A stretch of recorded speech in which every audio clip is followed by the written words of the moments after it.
नमस्कार दोस्तों, जिस तरीके से आपने देखा कि देवदार के वृक्ष के बारे में आपको मैं बताने वाला हूँ कि हिमालय में जो उत्तराखंड में बाढ़ आई और बादल फटा वो घटना कैसे देवदार के वृक्ष से जुड़ी हुई है। इसके साथ साथ एक मैं आपको एक फ्रेडरिक विल्सन नाम के अंग्रेज सिपाही के बारे में थोड़ा बताऊंगा। इसके बाद जो है मैं धराली में जिस तरीके से भूस्खलन और जिस तरीके से बाढ़ की घटना आई है उसके बारे में भी मैं आपको थोड़ा बताऊंगा। तो सबसे पहले शुरुआत करते हैं कि जिस तरीके से धराली एक गांव है और उत्तराखंड में ये बसा हुआ है। हिमालय से बिल्कुल नज़दीक है, ट्रांस हिमालय का एरिया इसमें लगता है।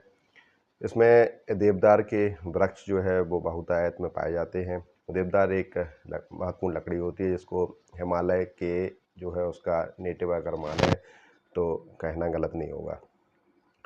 1830 के टाइम पे एक अंग्रेज सिपाही था फ्रेडरिक विल्सन।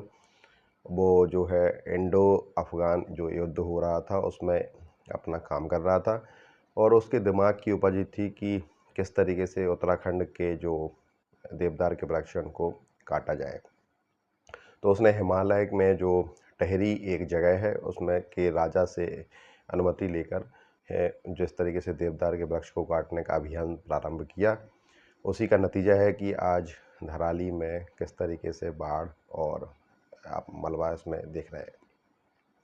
तो कहानी की शुरुआत करते हैं अपन कि देवदार के जो वृक्ष है वो 1 वर्ग किलोमीटर में 19वीं सदी में जो है वो 400 से 500 उनकी संख्या हुआ करती थी, लेकिन वर्तमान में स्थिति थोड़े इसके उलट है।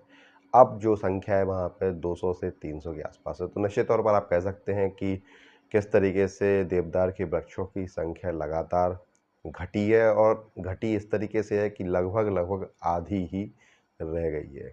तो जिस तरीके से आपको जानकारी हो गई कि जो वृक्ष होते हैं वो आपका लैंडस्लाइड और आपके मिट्टी के कटाव को रोकने में योगदान करते हैं। तो हिमालय की बाढ़ का सीधा-सीधा संबंध और बादल फटने की घटना का सीधा-सीधा संबंध देवदार के वृक्षों से जुड़ा हुआ है। कहानी तो ये भी बताते हैं कि जो फ्रेडरिक विल्सन था वो पेड़ काट-काट कर टिहरी के राजा से भी अधिक धनवान और पैसे वाला हो गया था। एक जो रिसर्चर हैं उनका नाम शेखर पाठक है, वो कहते हैं कि देवदार ने हिमालय की मजबूती के लिए बहुत जो है जिस तरीके से किरदार उनका निभाया है। तो आप देख रहे होंगे कि एक देवदार के वृक्ष को जो है बड़ा होने में करीब-करीब